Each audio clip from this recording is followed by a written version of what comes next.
Welcome back to the SKN Football Files, the highlight show, breaking down all the Premier League action of the beautiful Caribbean island of St Kitts and Nevis. Today we look at the highlights for the St Kitts and Nevis Premier League match week 4. The opening game of the match week shows Bath, whose 100% record came to an end this week, going up against last season's champion St Paul's, who are getting their season up and running. K-On putting their 100% record and 0 goals conceded record on the line as they take on Jones Group Sandy Point. Jones Group Sandy Point, yeah, that's right. Old Road Jets taking on Connery. Rams Village Superstars looking to bounce back after that defeat to K-On taking on early league strugglers Security Forces. And the final matchup of the week showing Manta taking on St Peter's. First game of match week 4 shows Bath United looking to bounce back from their defeat against Connery. Today they're taking on last year's champions, who after a rocky start of the season are looking to push on in the league to reclaim their title. Bath started the game well with a few chances that were troubling the defence of St Paul's, but as each chance went begging and lacked that lethal finish, you did feel that St Paul's would make them pay for those missed opportunities.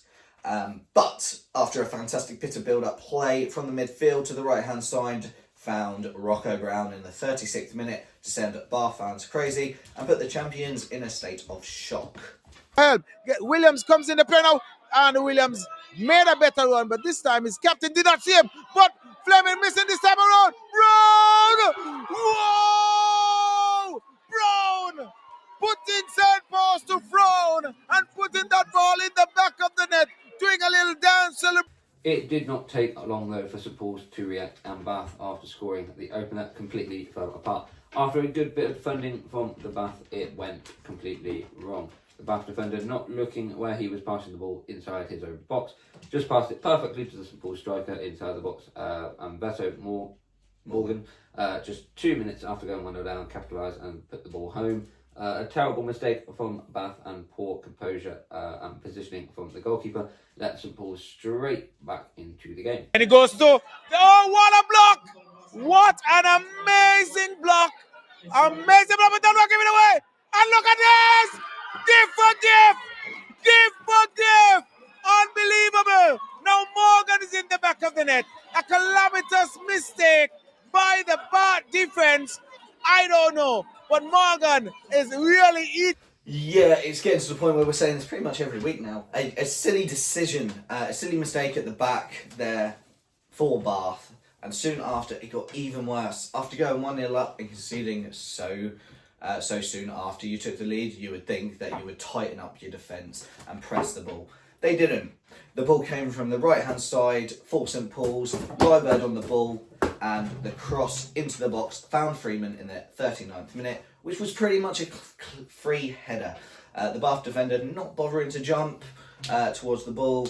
The ball went goalwards and pretty much over the keeper and into the back of the net. So more poor defending there from Bath, who now find themselves 2-1 down when just 3 minutes earlier they were leading. Why to Liebert? Liebert is doing a few step overs. Liebert gets this one across. Looking for Freeman! Oh my goodness! Wow! Right where you want it, says Dunward. Show me where you want it. Sorry, Liebert. Liebert crosses the ball, put it on the head of Keithwell Freeman, and Yeah, a lack of pressing and defending completely turned the game around in favour of the champions, and that was how the first half finished. Bath 1, St Paul's 2. The second half started like the first, finished with all the pressure coming from St Paul's, and Bath made it even harder for themselves early in the second half as the Bath captain found himself in the referee's book for the second time, and with 2 yellows meaning a red, Bath had to play the remainder of the match with 10 men. And in the 55th minute, Freeman added to his tally and rounded off a dominant comeback, breaking free of the Bath defence and wrong-footing the goalkeeper, whose positioning was questionable yet again, and taking a 3-1 lead. down a goal and down a man. Ooh, Bartlett with a terrible control. Here comes Keithwell Freeman. Keithwell Freeman! Oh my God! I thought he made a mess of it. I thought he made a mess of it, and he just sent the keeper on the ground, then sent the ball the other way. And that was how the game finished. St Paul's 3, Bath United 1. Overall, a frustrating game for Bath. It looked disjointed, it looked messy. going 1-0 up and then conceding 2 goals within 3 minutes is poor. And unfortunately, it was through Bath's own doing again. Yeah, and when you think about it, St Paul's are the champions. You cannot give opportunities like we saw for the first goal against teams like that. And the lack of pressing for the second goal was lazy, in my opinion. And from there, they made it hard for themselves. Now, I don't think relegation will be on the cards for Bath. No. They seem to have too much quality compared to the other teams struggling around them, like man-tab, security. Yeah. But if we do want to press for top 4 this season, they do need to look at the defence and goalkeeping. Yeah. Because look, last week against Connery, the opening goal was a huge mistake. Like, you pumped it into your own net. Yeah. This week, silly mistakes at the back, just a minute after going 1-0 up. And then the lack of pressing, the lack of composure, the lack of positioning. Yeah. If they stamp those silly parts out of the game in the defence, if they're able to work on the goalkeeper's positioning and decisions, because he's not a bad keeper. No. He's made some brilliant saves. It's just the decisions and the positioning that isn't amazing. And if the defence shore up, then they could have a chance at top 4. Yeah. But yeah, definitely. So the second week in a row, Bath losing and masters of their own downfall. But on to the second game of match week 4 as Keon, who have the best defence in the league, who have not conceded a goal in 270 minutes of football, take on Sandy Point side, who caused an upset last week to gain their first points of the season. And it did not take long for Keon to show why they are going to be a force to be reckoned with this season, as in just the 3rd minute a cross came in from the left-hand side for Keon and the ball was deflected into the net by Sandy Point's own Dyer to give Keon the lead. Keon in the 3rd minute with 0 shots on target were 1.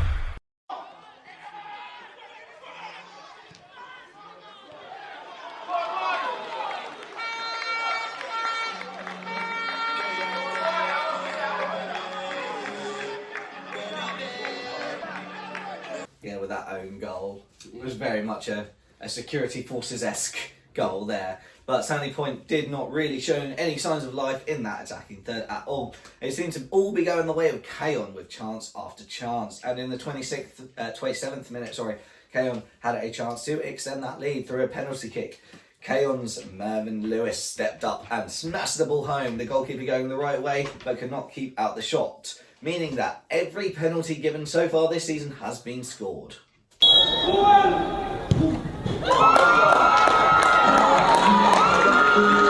The second half was more of the same for Keon with their relentless pressure. A free kick came in from the right-hand side of the pitch. It was taken short and a through ball heading to the byline. It was brilliantly kept in at play and a cross came in to find the head of Raheem Davis, who nodded it home from a yard out, completing a 3-0 win for Keon, who now extend their winning streak to 4 games in a row and have now played 360 minutes worth of football without conceding a goal, which is fantastic.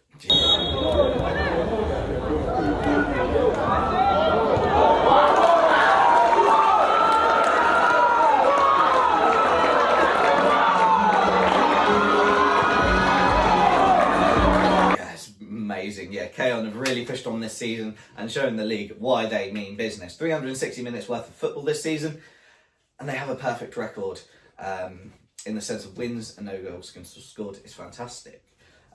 They were professional from minute 1. They kept the same intensity, the same desire throughout. Absolute perfection from them. As it was brilliant.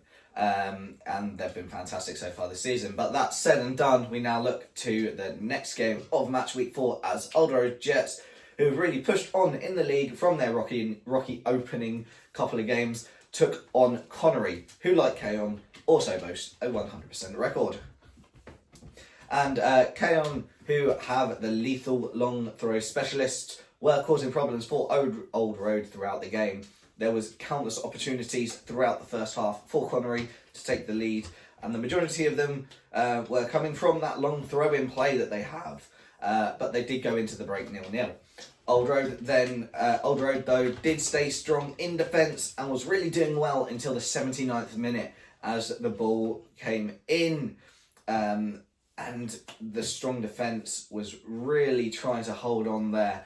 The ball came to the byline, and it looked like it was crossed in, potentially going for a corner. The referee saw something we didn't and awarded a penalty. Now, penalty to Connery. Javan Matthews stepped up and smashed the ball home to the left-hand side of the goal to open the scoring for Connery.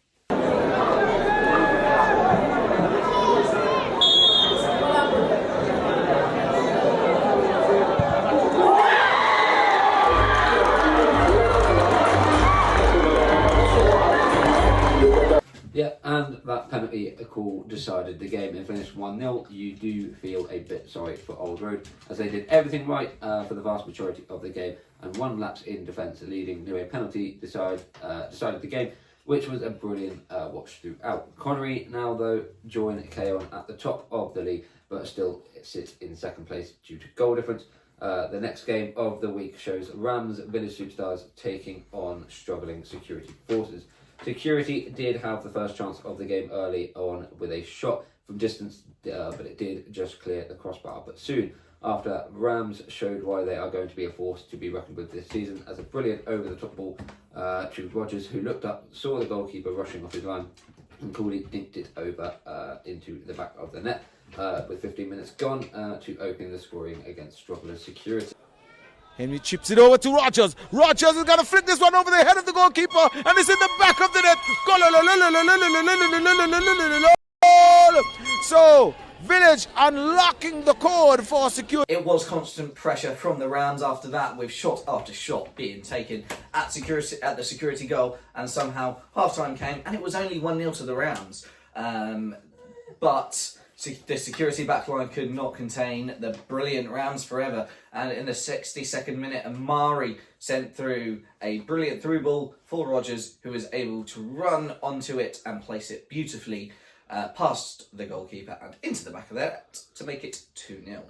Goes inside to Jermaine. Jermaine shrugged off the ball. Now this is Amri. Amri sends this one down for Rogers. Rogers! Wow!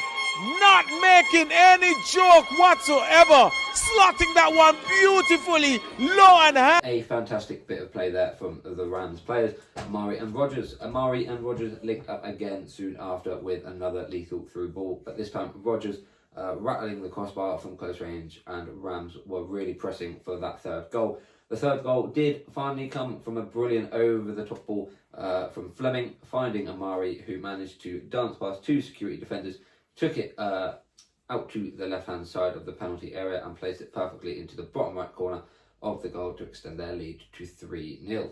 It's Fleming. Fleming hits this one up looking for Amri. Amri has Powell with him, but Amri cuts back. And then behind the back, Amri fires a shot! Oh! I thought Burrell had that one. Burrell been playing so well. I thought he had it, but Amri put it away from the goalkeeper, and it is 3-0.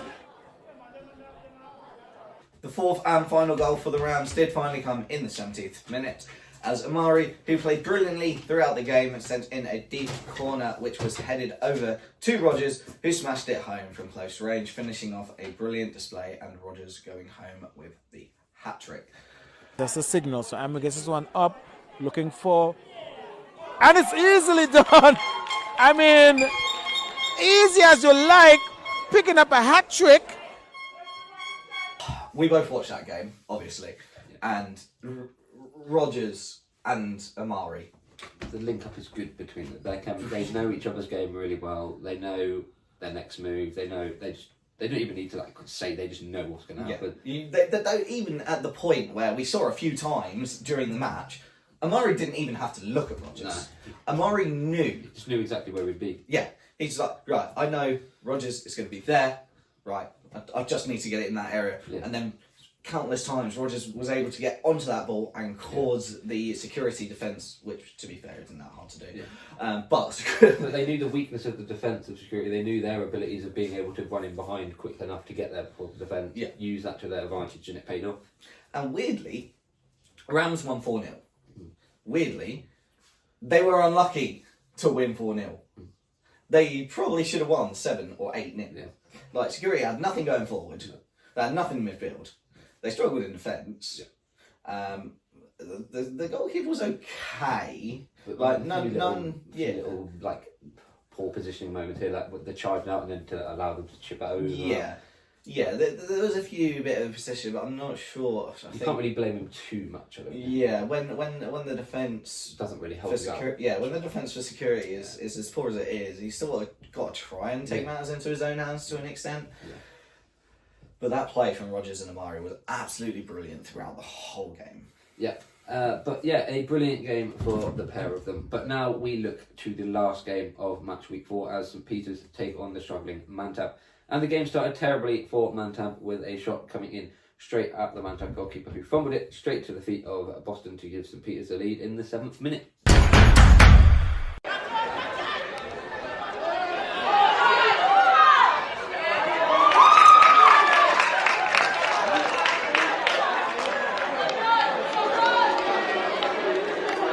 Mantab, in fairness to them, did contain St Peters well for the majority of the first half, but a lack of defending in the 45th plus second minute, moments before half time, sent St Peters into a commanding lead. The cross came in from the right hand side of the pitch, with Jeffers completely unmarked and had all the space in the world to smash it home from close range. So really poor defending from Mantab meant that they went into the break 2-0 down.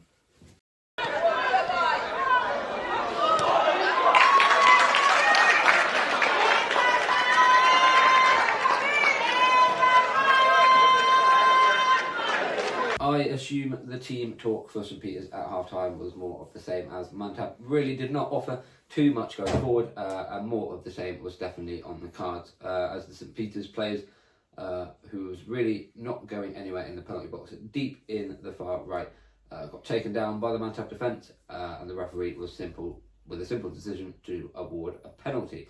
Boston stepped up in the 67th minute and continued the theme of every penalty taken being scored and increased the lead to 3-0.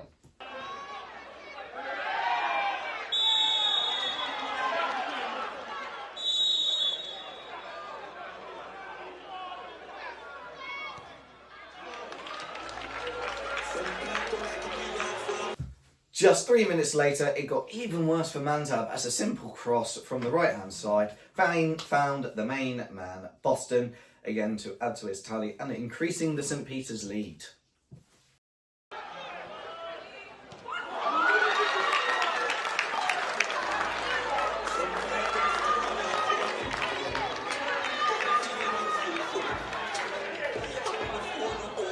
And in the dying moments of the game, the Mantab defence was caught napping again as Harris added to the scoreline in the 93rd minute, breaking free from the middle and smashing it home, going right through the keeper to round off a 5-star performance.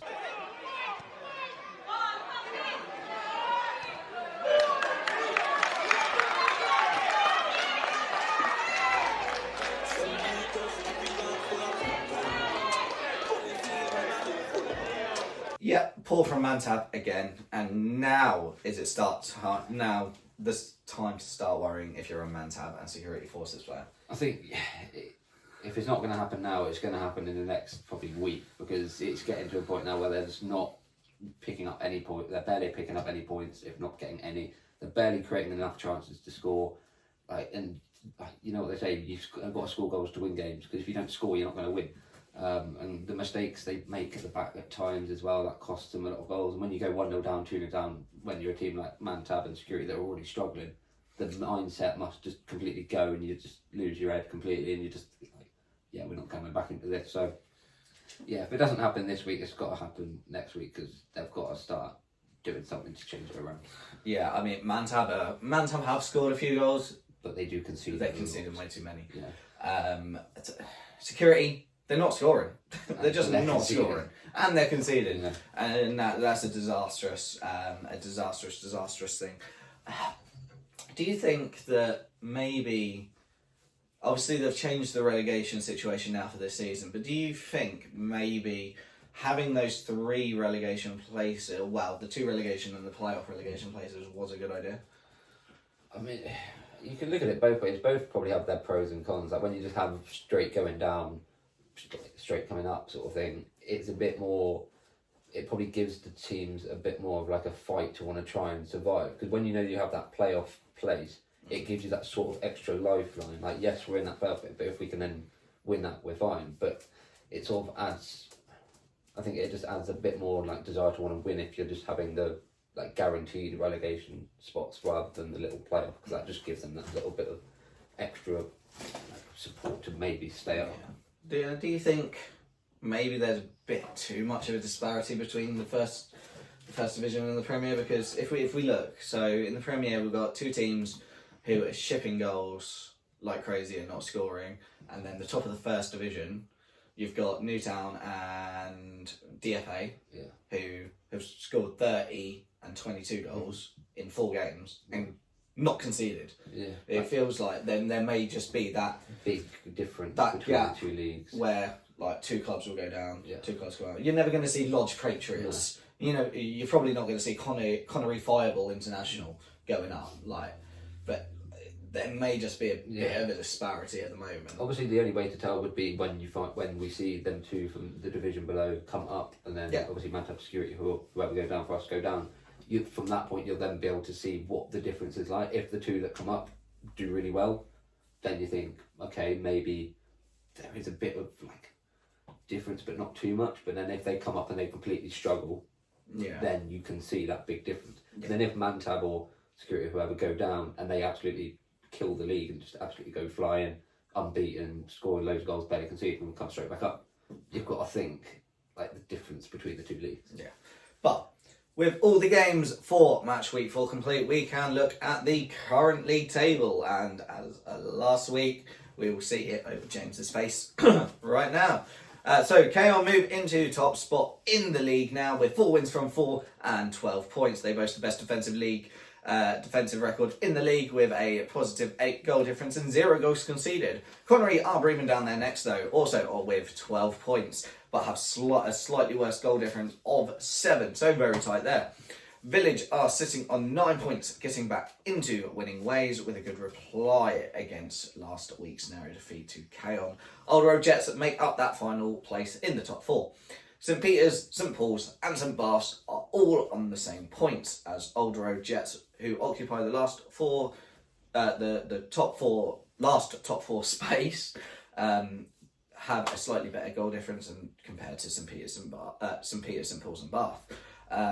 Bath being the lowest on that goal difference with positive 1, while St Paul's and St Peter's both sit on a positive 2. 2 goals off, equaling Old Road's positive 5. Sandy Point, with their 1 win in 4, occupy 8th place, which is 1 position above that relegation zone because there is no playoff relegation now. While Security Forces, who have not even scored a goal yet, occupy 9th position. They're not bottom and they haven't scored. They have conceded 12 goals without reply. And the worst defence in the league sits at the bottom of the pack on 0 points. Mantab, who have a worrying minus 16 goal difference, and in their first 4 games so far this season have shipped 21 goals, which means they average 5.25 goals conceded a game. That is really worrying times for Security and Mantab, because you've got to think with the team, whenever a team plays against them, they're going to have so much like motivation to go in there knowing that both these teams concede goals. But it's going to be so worrying for them. But yeah, with the league table all complete, we can look forward to the matches in week 5. That kicks off this week at 8 p.m. St Kitts and Nevis time, meaning a midnight start on Friday night for those watching from the UK, as Rand Village Superstars, who boast the best attack in the league, are facing off against the worst defence in the league, Mantab. So this should be a really good opening game for the weekend. So yeah, hopefully see lots of goals in there. Or who knows, we could, well, unlikely, but we could get a very big shock of Mantab picking up their first points, maybe. No. No, definitely not. But yeah, a little confusion for Saturday's fixture, as according to the website, 2 matches have the same kickoff time and the venue, according to St Kitts and Nevis official website. So either the kickoff time is incorrect or the day is incorrect. As it stands, there are no matches on the Sunday, but we do know the teams that are playing. St Peter's will be wanting to make a statement victory and climb into those cherished top 4 spots as they take on 100% Connery on Saturday, and games are really not getting easier for Bath as they take on Old Road Jets, both wanting to rectify their defeats in match 4. It looks like there is some Monday night football this week as well. On Monday we have 2 matches. First up, a relegation scrap as Jones Group Sandy Point take on Security Forces. That should be quite an interesting game, who are still looking for their first goal of the season. This one is a 6:30pm kickoff in the St Kitts and Nevis, meaning a 10:30 kickoff in England. And the final game of the week shows a better of a game as champion St Paul's take on the informed team in the League of Caon, which looks to be the must-watch match of the week. This one kicks off 8:30pm local time, meaning a 12:30 kickoff in English time. Remember that the kickoff times in both St Kitts and Nevis and in the England times are on the bottom of the screen, and you can watch the games live and for free on the FIFA Plus app or website. Yeah, I'm really looking forward to the St Paul's Cairn game. Yeah, You being a Cairn fan, this is probably going to be a bit of a squeaky bum, but like, it should be a good end to the weekend, hopefully. Yeah, nice bit of Monday night football. If what on the SKN Football Association website is correct, because something's wrong somewhere. Something's wrong somewhere because 2 teams can't play in the same venue unless they're joining teams and playing 22 aside. But yeah, thank you for joining us this week for the SKN Football Files. We look forward to seeing you next week for all the breakdown and the action of this fantastic league. See you later.